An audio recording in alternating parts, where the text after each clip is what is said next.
La última vez que la vi fue en una cama de hospital y ahora voy más a los hospitales como pastor que como médico. Fíjense, qué bendición, qué privilegio me da el Señor, hermanos. Ya hasta me mandé a hacer mi credencial de pastor para que tenga acceso directo ahí a los hospitales. Qué bendición. Hermanos, vamos a Romanos capítulo 5. Este pasaje, esta porción maravillosa, hermosa, realmente hermosa de la palabra de Dios, acerca de los resultados de que Dios nos declare justos.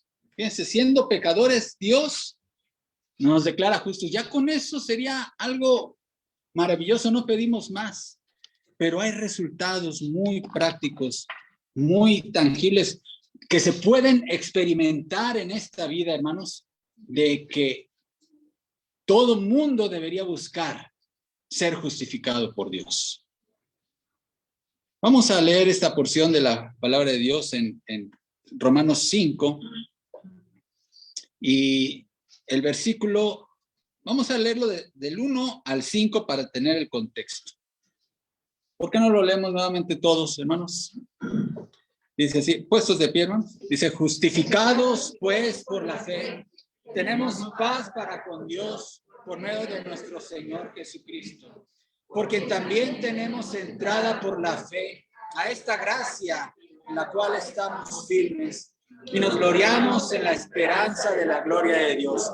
Y no solo esto, sino que también nos gloriamos en las tribulaciones, sabiendo que la tribulación produce paciencia, y la paciencia prueba, y la prueba esperanza, y la esperanza no avergüenza, porque el amor de Dios ha sido derramado en nuestros corazones por el Espíritu Santo que nos fue dado.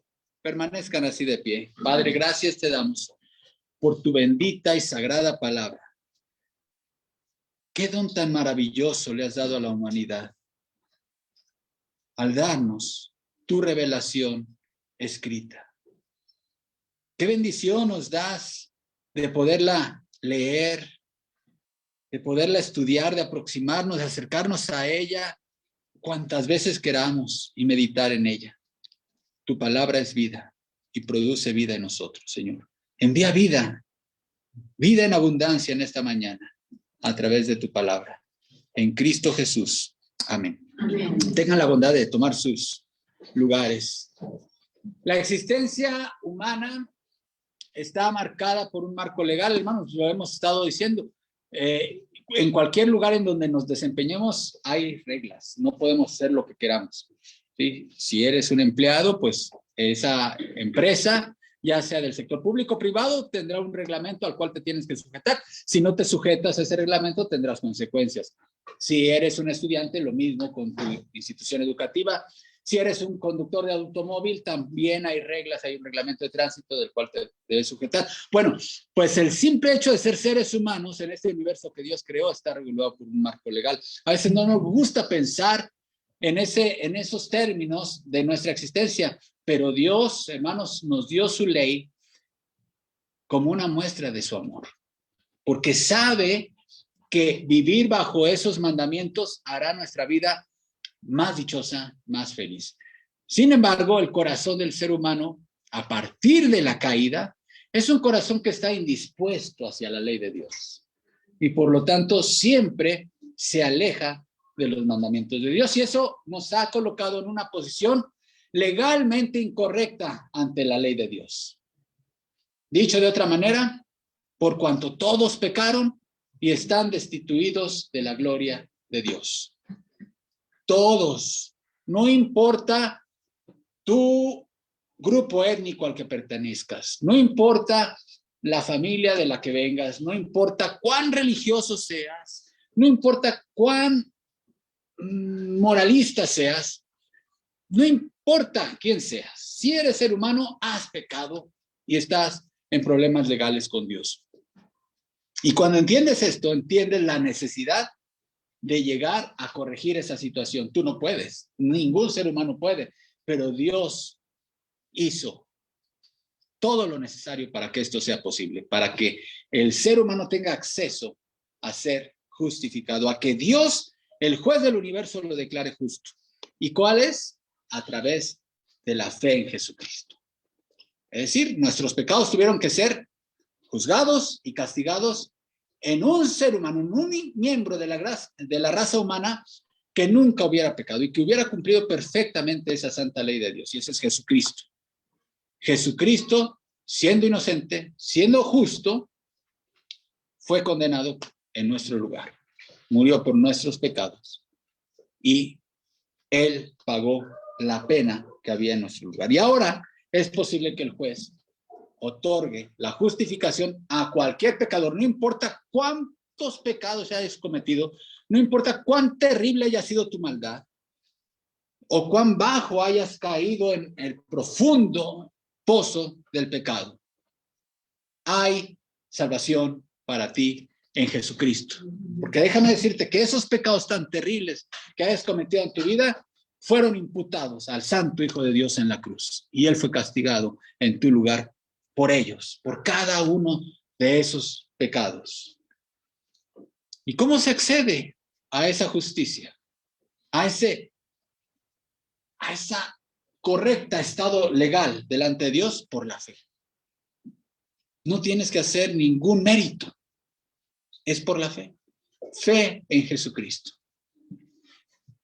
Y dice Pablo en este versículo, justificados pues por la fe, tenemos paz para con Dios.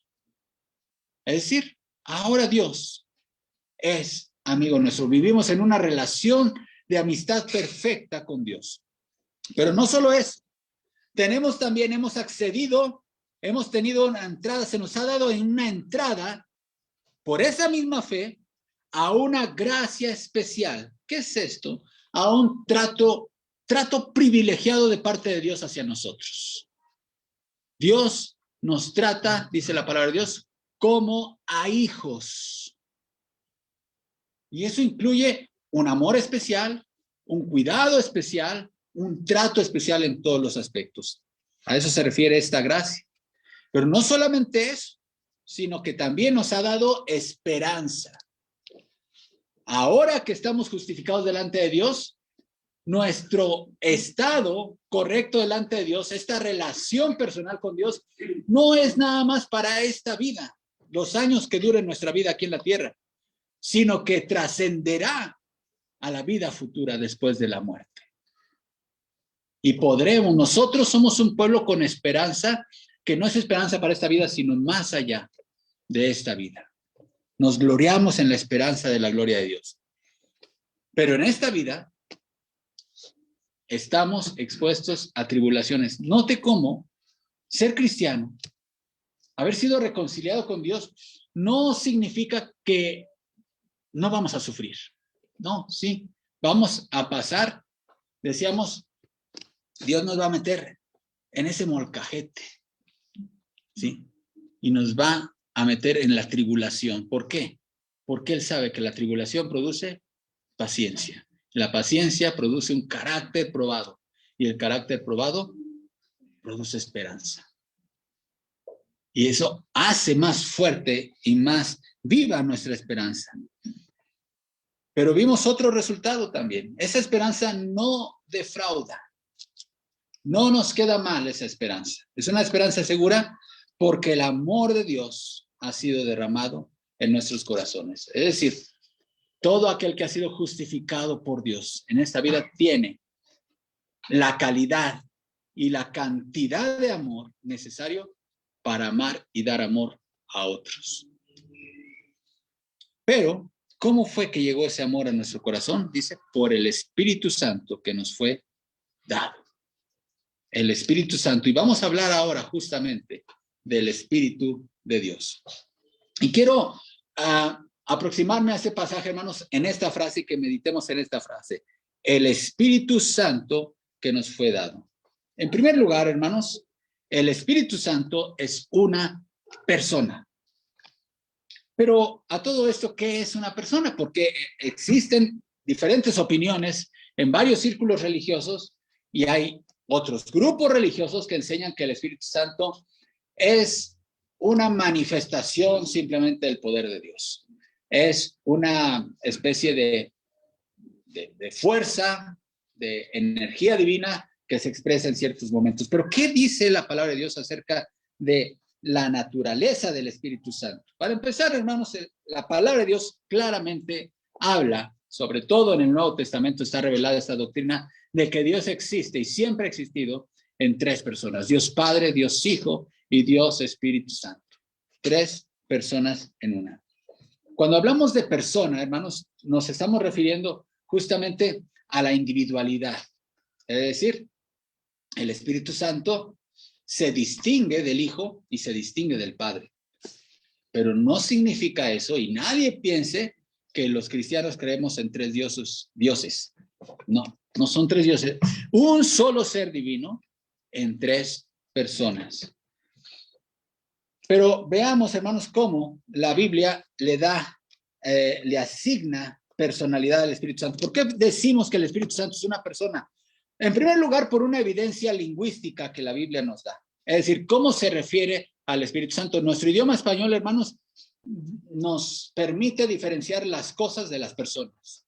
Cuando decimos esto o decimos aquello, nos referimos a algo impersonal, pero cuando decimos aquel o aquella persona, bueno, nos referimos a alguien. Bueno, así es el lenguaje bíblico. Vayan, por ejemplo, a Juan 14:16. Vayamos juntos a este pasaje. Dice, aquí está hablando el Señor Jesús, hablando con sus discípulos respecto a su inminente ascensión al cielo. Y hablándoles de la promesa del Consolador, del Paracletos, dice, y yo rogaré al Padre y os dará otro Consolador para que esté con vosotros para siempre. Note aquí que esta palabra, otro, que dice Juan 14:16, en el griego es la palabra aios. Aios significa otro, pero de la misma naturaleza, del mismo tipo. No usa la palabra heteros, que es una palabra para referirse a otro, pero de distinta naturaleza. Es decir, vendrá otro Paracleto, pero otro como yo, dice Jesús, de la misma naturaleza. Y el hecho de que use también el demostrativo ekeinos en el griego, que significa aquel, ¿sí? Jesús habló del Espíritu Santo como aquel, no como aquello que vendrá, ¿sí? Es decir, está hablando de alguien, no de algo, cuando se refiere al Espíritu Santo.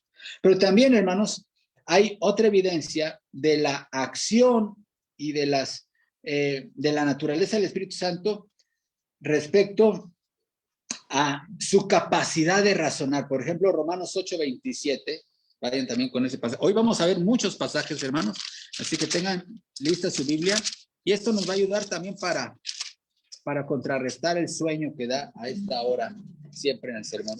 8:27 de Romanos. Mas el que escudriña los corazones sabe cuál es la intención del Espíritu, porque conforme a la voluntad de Dios intercede por nosotros. ¿Qué dice aquí? El Espíritu Santo tiene una intención, ¿sí? Intención, es decir, toma decisiones, tiene deseos. Eso solamente las personas lo pueden tener. Nada que sea impersonal puede tener eso. 1 Corintios 2:10, también rápidamente búsquenlo, dice, pero Dios nos la reveló a nosotros por el Espíritu, porque el Espíritu todo lo escudriña, aún lo profundo de Dios. Es decir, el Espíritu Santo no solamente tiene intenciones, tiene deseos, sino que también realiza actos de razonamiento. Escudriña la mente de Dios. Pero también el Espíritu Santo, mis amados hermanos, tiene sensibilidad moral. Efesios 4:30 dice, y no contristéis al Espíritu Santo de Dios, con el cual fuisteis sellados para el día de la redención. Y si vemos el contexto, hermanos, de Efesios 4:30, ¿qué cosas contristan o entristecen al Espíritu Santo? Mentiras, enojos descontrolados, hurtos, lenguaje obsceno. Todas estas cosas hablan de que contristan o entristecen al Espíritu Santo que habita en nosotros. Por lo tanto, se habla del Espíritu Santo en términos de alguien que es capaz de experimentar emociones. Pero también, hermanos, el Espíritu Santo tiene voluntad. 1 Corintios 12:11. Pero todas estas cosas las hace uno y el mismo Espíritu, repartiendo cada uno en particular como Él quiere. El Espíritu Santo ha dado dones a los cristianos y cada don que tenemos nosotros fue decisión del Espíritu Santo. Él reparte como Él quiere. Noten también en Hechos 16:6, y esto es muy interesante, Hechos 16:6 y 7, está hablando aquí Lucas acerca de el trayecto que están teniendo los apóstoles plantando iglesias. Y noten esta expresión. Y atravesando Frigia y la provincia de Galacia, les fue prohibido por el Espíritu Santo hablar la palabra en Asia. El Espíritu Santo prohíbe cosas. Y el 7 dice, y cuando llegaron a Misia, intentaron ir a Bitinia, pero el Espíritu no se lo permitió. Prohíbe cosas y impide cosas. Eso solamente alguien con personalidad puede realizar. Pero también hay otra evidencia bíblica más acerca de que el Espíritu Santo es una persona. Del Espíritu Santo se dice que el Espíritu Santo mora. Vean Juan 14:17.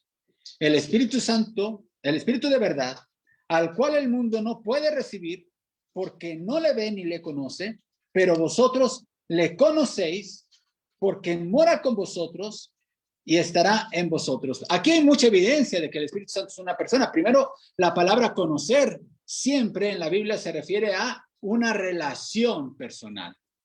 Dice, ustedes lo conocen, ustedes tienen una relación con el Espíritu Santo porque Él ya mora entre ustedes, pero Él morará en ustedes. Las cosas no moran, las cosas se quedan donde alguien que es una persona, donde las personas las dejamos. Solamente las personas moramos en algún lugar y el Espíritu Santo mora en nosotros. También, hermanos, otra cosa que hace el Espíritu Santo que nos habla de que es una persona es que le enseña, Juan 14:26, más el Consolador, el Espíritu Santo, a quien el Padre enviará en mi nombre, Él os enseñará todas las cosas y os recordará todo lo que os he dicho. Y aunque podemos aprender, hermanos, cosas a través de elementos impersonales, realmente la transmisión de conocimiento solamente se da de persona a persona. De hecho, el Espíritu Santo también dice que da testimonio de Jesús. Solamente las personas pueden testificar en un juicio. Solamente las personas. Juan 15:26. Pero cuando venga el Consolador, a quien yo os enviaré del Padre, el Espíritu de verdad, del cual procede el Padre, Él dará testimonio acerca de mí. También, por último, otra evidencia de que el Espíritu Santo es una persona es que guía a los creyentes a toda verdad. Juan 16:13. Pero cuando venga el Espíritu de verdad, Él os guiará a toda verdad, porque no hablará por su propia cuenta, sino que hablará todo lo que oyere y os hará saber las cosas que habrán de venir. Tú puedes tomar el GPS y tomar ahí tu aplicación y te puede guiar y llevar a un lugar, pero solamente una persona te puede guiar a la verdad y ese es el Espíritu Santo. Y por último, es una persona porque glorifica a Jesús. Juan 16:14, Él me glorificará porque tomará de lo mío y os lo hará saber. Glorificar a Jesús es un acto de conciencia y de voluntad, hermanos. ¿Alguien puede tener una relación personal con su estufa, con su refrigerador, con su licuadora, con su lavadora de ropa? Algunos dicen que tienen una relación conflictiva con su impresora, porque dicen que siempre que les surge imprimir algo, hay problemas y que sienten cuando uno tiene prisa. Ahora vivimos en la época de la inteligencia artificial, ¿no es cierto? Y una vez íbamos ahí en el carro porque ahí la pantallita tiene el reconocimiento de voz y no se activó sin querer.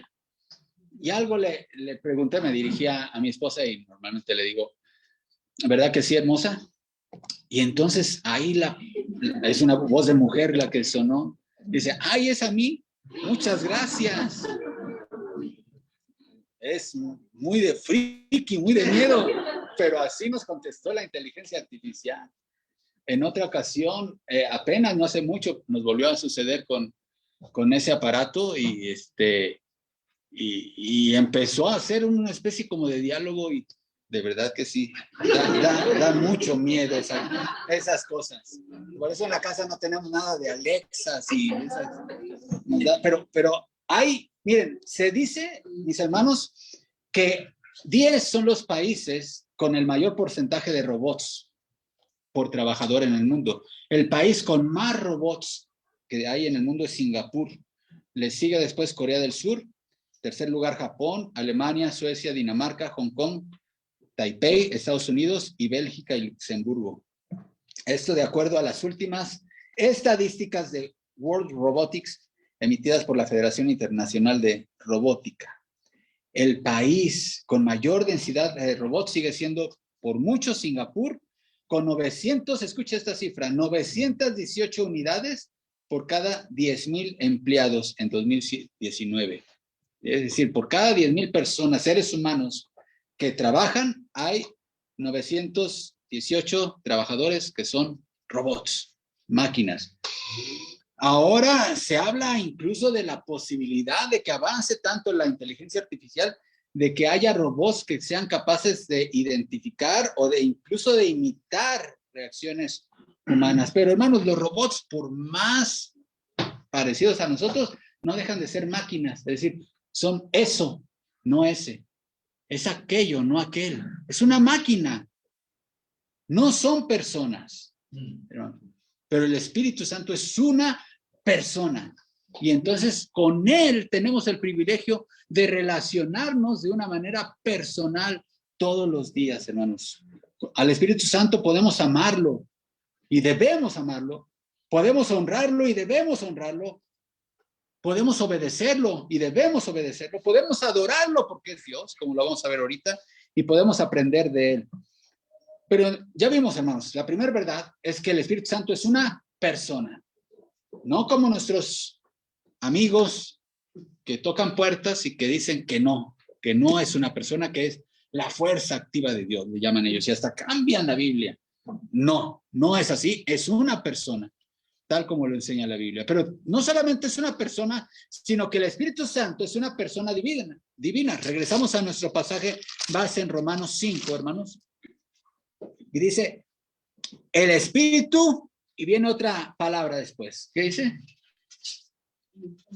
El Espíritu Santo. La santidad, mis amados, es un atributo divino. Y aunque también se le conoce en teología como un atributo comunicable, es decir, la Biblia también habla de criaturas santas, ángeles santos, o nos llama a los seres humanos a ser santos porque Dios es santo. La realidad es que la santidad de Dios, hermanos, es un atributo, quizá es el atributo que lo distingue de toda su creación. Cuando pensamos en la santidad de Dios, usualmente pensamos o nos viene a la mente la idea de su pureza moral, su alejamiento infinito de todo aquello que va en contra de su naturaleza o de su ley. Y es verdad, eso es una de las realidades de lo que nos habla la santidad de Dios, pero no es todo. Cuando la santidad de Dios, cuando la Biblia dice que Dios es santo, se refiere a que Dios es alguien infinitamente distinto a sus criaturas, infinitamente superior en poder, en amor, en sabiduría, en bondad, en todos los aspectos, hermanos. Dios es santo. Por eso cuando aquí la Biblia se refiere al Espíritu de Dios como el Espíritu Santo, es una clara referencia a su divinidad. Vean, escuchen lo que dice este teólogo James Garrett en su teología sistemática. Mientras prevaleció el esquema del Antiguo Testamento según el cual Jehová tiene un espíritu y que ese espíritu no puede distinguirse claramente de Jehová, no fue necesario afirmar que el Espíritu de Dios era Dios o era divino. Luego del advenimiento del Espíritu Santo el día de Pentecostés, con la consiguiente diferenciación del Espíritu de Jesús y del Padre, se tornó necesario hacerlo. El Espíritu Santo es Dios mismo, mis amados hermanos. En primer lugar, ¿por qué decimos esto? Porque Él es inherente a Dios, como ya lo dijo este teólogo. Vayan conmigo, por favor, a 1 Corintios 2:10. 1 Corintios 2:10 dice, pero Dios nos la reveló a nosotros por el Espíritu, porque el Espíritu todo lo escudriña, aún lo profundo de Dios. Porque ¿quién de los hombres sabe las cosas del hombre sino el Espíritu del hombre que está en él? Así tampoco nadie conoció las cosas de Dios sino el Espíritu de Dios. ¿Qué está haciendo Pablo en este pasaje, hermanos? Está haciendo una comparación. El ser humano está constituido por una parte material y una parte inmaterial. Tenemos nuestro cuerpo, pero el cuerpo es el estuche. Nosotros, en realidad, somos espíritus o almas eternas. Es como mi guitarra y el estuche. ¿Sí? Así también, el Espíritu de Dios es uno con Dios. Y también vemos lo mismo cuando el apóstol Pedro se refiere al Espíritu Santo como Dios mismo en Hechos 5:3. Y vayan conmigo. ¿Ustedes recuerdan este episodio?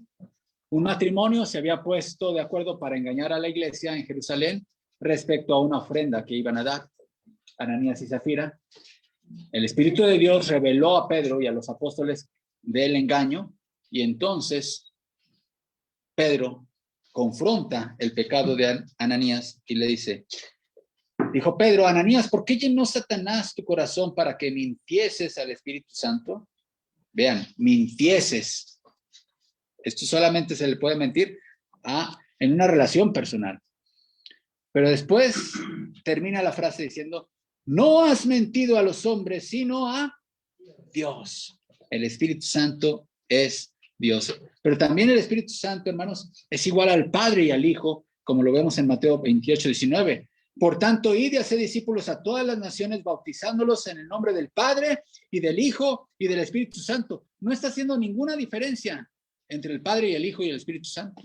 Digo, si solamente fuéramos unitarios, como hay muchos grupos religiosos unitarios, sería una blasfemia decir, bueno, entonces, ¿cómo el Padre es Dios? Solamente hay un Dios, entonces el Hijo lo están poniendo al mismo nivel que el único Dios y el Espíritu Santo al mismo nivel que el único Dios. Bueno, sí, porque es el único Dios.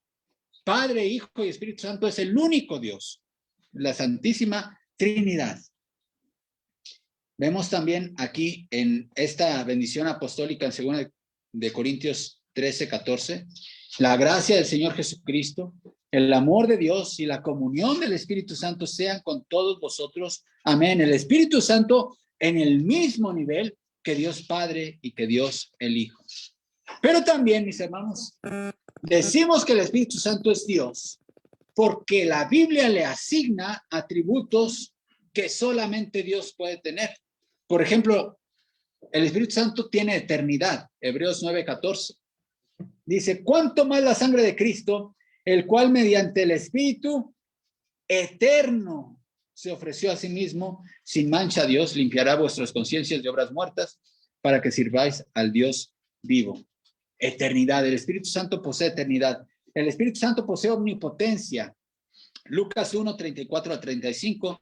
Entonces María dijo al ángel, ¿cómo será esto? Pues no conozco varón. Respondiendo el ángel dijo, el Espíritu Santo vendrá sobre ti y el poder del Altísimo te cubrirá con su sombra, por lo cual también el santo ser que nacerá será llamado Hijo de Dios. ¿Cómo ocurrió? ¿Quién operó el milagro de la encarnación del Hijo de Dios en el vientre de María? El Espíritu Santo. De hecho, toda vida es producida por el Espíritu Santo. De alguna manera, hermanos, podemos decir que todo ser humano, aún aquellos no creyentes, han tenido contacto con el Espíritu Santo por el hecho de estar vivos, porque viven por el aliento de vida producido por el Espíritu Santo. Él tiene la capacidad de crear, como lo dice el Salmo 104:30, envías tu espíritu, son creados, renuevas la faz de la tierra. ¿Quién te creó? No vienes del mono, el Espíritu Santo te creó. y existes por el poder y la omnipotencia del Espíritu Santo. Pero como leíamos en el Salmo 139, este hermoso salmo que leímos congregacionalmente hace un momento, el Espíritu Santo tiene omnipresencia. ¿A dónde me iré de tu espíritu y a dónde huiré de tu presencia? Y como leíamos también en 1 Corintios 2, pero Dios nos la reveló a nosotros por el Espíritu, porque el Espíritu todo lo escudriña, aún lo profundo de Dios. El Espíritu Santo sabe todo, tiene omnisciencia. Ya vimos varios atributos divinos: eternidad, omnipotencia, omnipresencia, omnisciencia. Y miren, hermanos, si el Espíritu Santo no fuera Dios, entonces no podría ser blasfemado, pero Jesús habló de la blasfemia contra el Espíritu Santo. En Marcos 3:28, y sí les invito a ir a este pasaje. Marcos 3:28 y 29 dice: de cierto os digo que todos los pecados serán perdonados a los hijos de los hombres, y las blasfemias, cualesquiera que sean, las blasfemias. Dice, pero cualquiera que blasfeme contra el Espíritu Santo no tiene jamás perdón, sino que es reo de juicio eterno. Imagínense, el santo ser, el santo Hijo de Dios, aquel que es glorificado por toda la eternidad, por todas las huestes celestiales, dice, si alguien dice una palabra contra el Hijo del Hombre, será perdonado, pero si alguien blasfema contra el Espíritu Santo, no tiene jamás perdón. ¿Cómo sería eso posible si no fuera Dios mismo, el Espíritu Santo? El Espíritu Santo es Dios. Y por lo tanto podemos y debemos honrarlo y adorarlo. Pero en tercer lugar, mis amados, el Espíritu Santo es un don divino. Regresemos a Romanos 5. Y la esperanza no avergüenza, porque el amor de Dios ha sido derramado en nuestros corazones por el Espíritu Santo que nos fue dado. Aquí es muy importante hacer una diferencia, hermanos, entre la obra del Espíritu Santo en el Antiguo Pacto y la obra del Espíritu Santo en el Nuevo Pacto. Si ustedes leen el Antiguo Testamento, van a encontrar que el Espíritu Santo obraba y operaba un ministerio distinto al que obra en el Nuevo Testamento. Por ejemplo, su presencia en el Antiguo Pacto no era universal.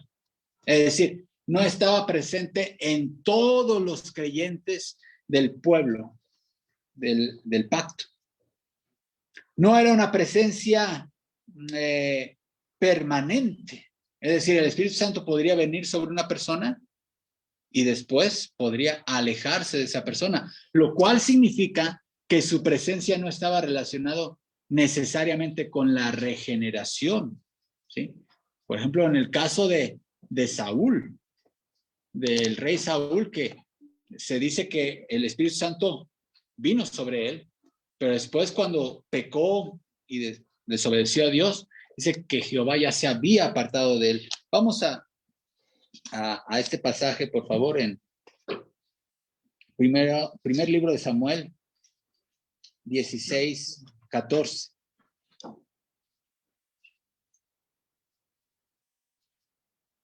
El espíritu de Jehová se apartó de Saúl y le atormentaba un espíritu malo de parte de Jehová. Es decir, no era una presencia permanente en todos los casos. Era más bien una presencia habilitante para desempeñar una función específica para un llamado específico. De hecho, cuando David pecó en su oración de confesión en el Salmo 51, una de sus peticiones era: no quites de mí tu Santo Espíritu. Pero hubo un profeta a quien Dios le reveló lo que iba a hacer el Espíritu Santo en los últimos tiempos, y ese fue el profeta Joel. Y veíamos de esta profecía en la clase de escuela dominical en esta mañana. Les invito a ir a Joel 2:28. Y después de esto, derramaré mi espíritu sobre toda carne, y profetizarán vuestros hijos y vuestras hijas, vuestros ancianos soñarán sueños y vuestros jóvenes verán visiones, y también sobre los siervos y sobre las siervas derramaré mi espíritu en aquellos días. Esta diferenciación habla de que la presencia del Espíritu Santo llegaría el día en que sería universal en todo el pueblo de Dios, sin diferencia de sexo, sin diferencia de grupos de edad, sin diferencia de condición social. Todos recibirían la presencia del Espíritu Santo. Todo el pueblo del pacto siendo bautizado con la presencia del Espíritu Santo. Entonces, ¿qué ocurrió en Pentecostés? Justamente se cumplió la profecía de Joel. Hechos 2:15, Pedro dijo, porque estos no están ebrios como vosotros suponéis, puesto que es la hora tercera del día. Mas esto es lo dicho por el profeta Joel. En los postreros días, en los últimos días, dice Dios, derramaré de mi espíritu sobre toda carne, y vuestros hijos y vuestras hijas profetizarán, vuestros jóvenes verán visiones y vuestros ancianos soñarán sueños, y de cierto sobre mis siervos y sobre mis siervas, en aquellos días derramaré de mi espíritu y profetizarán. ¿Cuál es el ministerio del Espíritu Santo hoy día, hermanos? El Espíritu Santo nos sella. Efesios 1:13. En él también vosotros, habiendo oído la palabra de verdad, el evangelio de vuestra salvación, y habiendo creído en él, fuisteis sellados con el Espíritu Santo de la promesa. En el momento de poner nuestra fe en Jesucristo, confesarlo como nuestro Señor y Salvador, somos sellados, pertenecemos a Dios, y es las arras, la garantía de que un día estaremos disfrutando de la presencia de Dios. 1 Corintios 2:13, porque por un solo espíritu fuimos todos, subraye, todos bautizados en un cuerpo, sean judíos o griegos, sean esclavos o libres, y a todos se nos dio a beber de un mismo espíritu. Pero quiero ir concluyendo respecto a esta reunión íntima que tuvo el Señor con sus 12 apóstoles la noche que fue entregado. En aquel aposento alto, el Señor dio un sermón que así se conoce, el sermón del aposento alto. Su audiencia eran sus 12 apóstoles, y Él les está anunciando que su hora de regresar al Padre y sentarse en su trono había llegado. Ellos se llenó su corazón de tristeza, como era lógico. Pero el Señor Jesús en ese discurso les habló de que el mundo los iba a aborrecer. El mundo va a ser hostil contra ustedes. Todo por el hecho de ser mis seguidores. Pero, dice Jesús, les conviene que yo me vaya. ¿Cómo es posible? Nos dejas en un mundo que nos va a perseguir, que nos va a odiar, y dices que nos conviene que tú te vayas. Y vamos a ver qué dice Juan 16:7. Pero yo os digo la verdad. Os conviene que yo me vaya, porque si no me fuera, el Consolador no vendría a vosotros. Mas si me fuere, os lo enviaré. Esta palabra, que aquí se traduce consolador, es la palabra griega parakletos. Para, al lado de. Hoy utilizamos la palabra paramédico, o muchas otras palabras en nuestro español tienen esta prefijo griego para, que significa al lado o relacionado. Significa alguien que es llamado a estar junto a alguien, literalmente. Miren, cuando una persona en la antigüedad tenía algún problema legal, algún conflicto, esa persona tenía a su abogado, tenía a su paracleto. Entonces llamaban al paracleto y en el juicio se sentaba, como han visto ahora los juicios, ¿no? Está una persona y tiene su abogado ahí junto. La presencia del abogado junto a él era fuente de fortaleza, ¿sí? Y eso justamente es la naturaleza de lo que hace el Espíritu Santo en nosotros. De hecho, en Juan, en el Evangelio de Juan, en este pasaje se traduce como consolador, pero en Primero de Juan, la misma palabra paracleto se traduce como abogado, cuando dice, abogado tenemos para con el Padre, a Jesucristo el justo. Es decir, el hecho de que el Espíritu Santo esté no al lado de nosotros, sino en nosotros, hermanos, es la fuente de fortaleza en un mundo que nos es hostil, que nos persigue, que nos odia y en donde vamos a sufrir todo tipo de tribulaciones. Todos aquí, hermanos, hemos pasado en muchos momentos de nuestra vida por tribulaciones y por experiencias sumamente dolorosas, de salud, de pérdida de familiares, de asaltos, de violencia, de inseguridad, de muchas cosas, hermanos. Y cuando nosotros escuchamos noticias de gente que pasa por cosas terribles, a veces decimos, yo creo que si yo pasara por eso, no podría soportar. Pero la clave está en la presencia del Espíritu Santo, porque Él es la fuente de fortaleza. Él es la fuente de fortaleza en medio de las tribulaciones. Es la fuente de poder. Dice Juan 14:16, dice Jesús, y yo rogaré al Padre y os dará otro Paracleto para que esté con vosotros para siempre. Uno de los sentimientos más terribles que puede experimentar el ser humano, sobre todo cuando se es niño, es el sentimiento de abandono o de estar lejos en mi caso no fue abandono, fue